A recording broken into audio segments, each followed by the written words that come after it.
Hey guys, and welcome back to another YouTube video. In this video we're going through the Sydney vs Geelong round 13 game, in which Sydney decided, like they have done 3 or 4 times this year, let's just give a side a 5 goal head start and then make it up from there. We've seen it happen before, we will probably see it happen again throughout the year.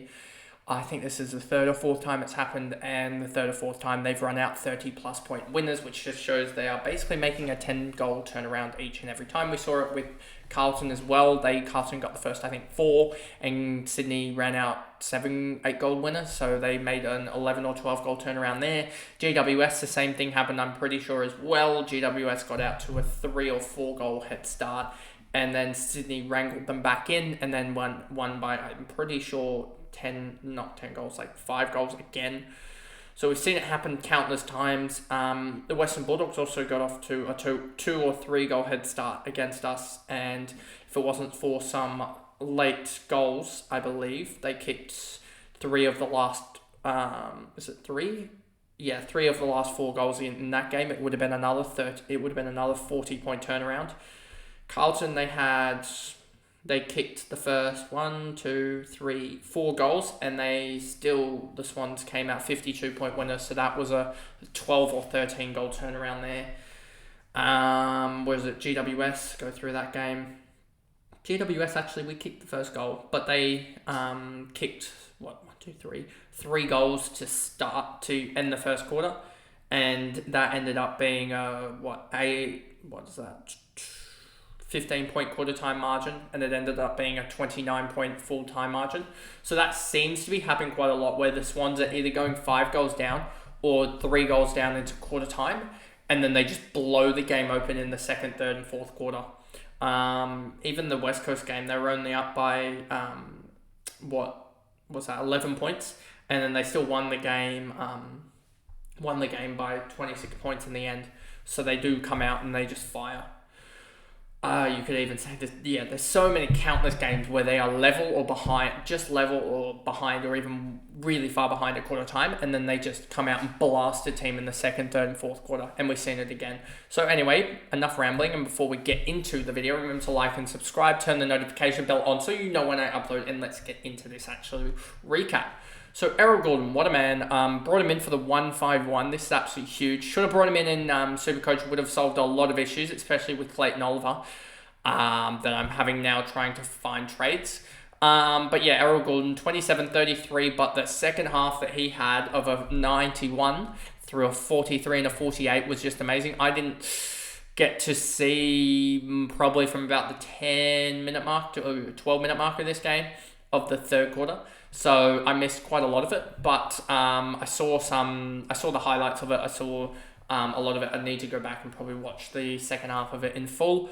But yeah, it was a really good game from Gordon, and I reckon he gets the.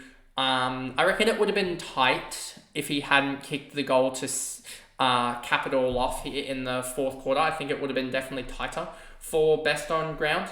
But yeah, I think that goal pretty much sealed it, considering that he ended up with 1 goal, 37 touches, 8 marks, 5 tackles. I think that is enough for best on ground. And then really it became a conversation of who was the second best between Heaney and Grundy, in my opinion. As you see here, Heaney 108. He was really instrumental in this comeback here. Here you go here, when they really started to turn it on, you can just see here, he really went big in that 2nd quarter, and I think that's why he probably will get the vote over Grundy. 1, because there's 2 votes over Grundy. 1, because they don't really recognise, let me actually just check with you, Brownlow Medal Predictor, let's just see, who did they give the 2 votes to? They gave him no votes. Wow. Sorry, that Chad Warner with the 3. Were they watching the same game? Chad Warner, the guy who only kicked a goal and had... Yeah, I don't know about that one. Chad Warner had He had 2 goals, 26 touches, 5 marks, 1 tackle, whereas Heaney had... And you would look at when Chad Warner did nothing in the last quarter. He kicked a goal to seal the game. But yeah, I don't know about that one compared to Heaney, who kicked 2 goals and was instrumental in the in the run in there. So I would be more inclined to go Heaney over Warner. And I'm pretty sure the ratings agree with that. So yeah, I don't know about the Brownlow predicted that was quite surprising. But yeah, anyway, moving on. Grundy 103, 25, 22, 31, 25. He was really instrumental. I just don't get how you can have Chad Warner ahead of Goulden, to be honest. I thought Goulden was clear and away best on ground. Yeah, that's surprising. And that's not just because he was 1-5, like just because he got more fantasy score or anything. It just looked better. And I mean, if we just go to AFL.com fixturing, here we go. Let me just find this game here. Play stats here, and you'll just look at the scoring. Yeah, you'll look at this and you go, where is Chad Warner had 8 turnovers, 6 clangers, whereas Goulden had 6 turnovers, 3 clangers. Whereas Isaac Heaney had 2 turnovers, 3 clangers. They just had better games, so I'm surprised about that. And even Brodie Grundy had a better game. So, yeah, I'm just surprised that they even went to that conclusion. And I kind of want to look at the Brownlow medal predictor on just other sites here, just to see what they sort of said for this game. Round 13, they had Isaac Heaney on a 1 vote. Who do they have above? They had... Okay, yeah, I can see that. That is more of the vote that I thought would be the case. I could see Brodie Grundy getting the 2 votes and Isaac getting the 1, but yeah, Chad Warner does not deserve the 3 voter there. Let me see, does this one have it as well? This one definitely has a... Let's just see, is this one updated or not? Isaac Heaney, the 1 vote. Who did they have? Brodie Grundy. Yeah, okay, I can see that to a certain extent. But yeah, you can see that Isaac should be getting a vote in that game, if not 2. But he shouldn't be getting 0. Yeah, I just don't get how they could have him 3. And let's just look at this one, because this one also has, to a certain extent, something. They had Heaney none. That's in 12, sorry. That's in 12. Okay, anyway, back to this game, because that's more crucial than the Brownlow. Yeah, Grundy was absolutely immense. And the real question is, do you go for him or Sherry if you're going out of a Neb Moyle? That is the big question. And I just think probably Cherry, even though Grundy has some favourable matchups, just because of pricing is probably the way to go. Chad Warner, we said, and this is the thing, Chad Warner can take over games, but he's never really going to take over games like Goulden does in the sense of fantasy scoring. He's going to be impactful, but he's never going to get that sort of 40, 35 touch game where he just absolutely takes over. So that's the thing with him and Heaney, is that you see, I think they both do this quite a lot, where they have, they're best on ground, but they have a 120 or a 110 game, whereas best on ground for Goulden is like a 150, 160 game in fantasy, just because he racks up the non-disposal points more than Chad Warner and Isaac Heaney. Rowbottom ended up at 97 with 10 tackles, which was pretty good. Tom Papley, this is the scary part about the Swans, is that you've seen Errol, Heaney and Warner combined for 44 goals across the 12 games that they've played so far. But Tom Papley, if we look at the Sydney goal kicking chart, Sydney goal kickers 2024, that'll grab it up here. And you look at this, you go, okay, Haywood on 23, Amarty 22, Chad Warner 21. Tom Papley's on 20 in 12 games. If you look at Tom Papley's best season, I believe it was like 2021, I believe. Let me just double check that. 43 in 23 games, 2020 as well in the shortened seasons. I believe he also had a 26. Let me actually just go to Tom Papley himself, and you'll see what I mean. Korea, this will give you the best indication. His best season was 2021 probably, or he actually doesn't really ever score too many goals, to be honest with you. I thought it would be more, but he's getting back to his best. If you extrapolate that out, that would be a probable in 23 games, somewhere around that 37, 38 goals, which if he can get back to his best of 43, 44, then that's when he really starts to get up there in terms of being dangerous. And that's an extra that's almost an extra half a goal a game from Tom Papley. And if he gets that, then that just makes the Swans even more dangerous. McInerney here, 92. He was pretty good again. Lloyd, Adams, Rampy, Florent, Nick Blakey subbed out with a potential injury, but I don't think it was anything. I think they just knew or thought the game was done, being up 5 goals or so at the time when he was subbed out, and then they just subbed him out. The Cats went on a little bit of a run, which was a little bit nerve-wracking, but I think that was more precautionary.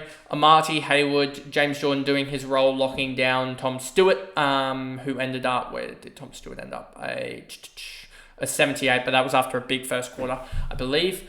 Wicks, Roberts, 52, not really doing his case for Rising Star any help with that. But I mean, he's more just in a lockdown role at the moment, it seems. He'll have his game where he goes big again, but I think that they've more settled in their system at the moment. Logan McDonald didn't really impact. Was good to see Tom McCartan back. Francis, good to see him back in the twos, to be honest with you, just because McCartan's a much better lockdown defender, and it will help, honestly, for the Swans, because key forwards won't be kicking too many on the Swans anymore. Cunningham, Melican, and then Campbell got a little run in. Would like to see him probably go down into the twos, to be honest, to get full games in. Holmes, 95. He was pretty good throughout the day. Probably would have liked to have seen him be the one that got the tag, but on Stewart, it was almost as good a plan, because I know Holmes is going to be more damaging, but Stewart could have just, if he was left free and unmarked, could have just propelled every single bomb in there. Whereas just having a man on him, just disrupting his running lanes and his marking ability, I think was almost as good a thing as tagging Holmes out of the game. Jezza Cameron, 93. He was on a wing, which sort of did mess everything up, because it meant that Rampy had to mark on, was it Stengel, I believe, or Myers, and that just did not work. And because Cameron was on McInerney, or McInerney on Cameron, it just sort of made it a little bit, disrupted a little bit of the plan. So that was a smart move by is it Chris Scott? So yeah, that was really smart to put Cameron on a wing.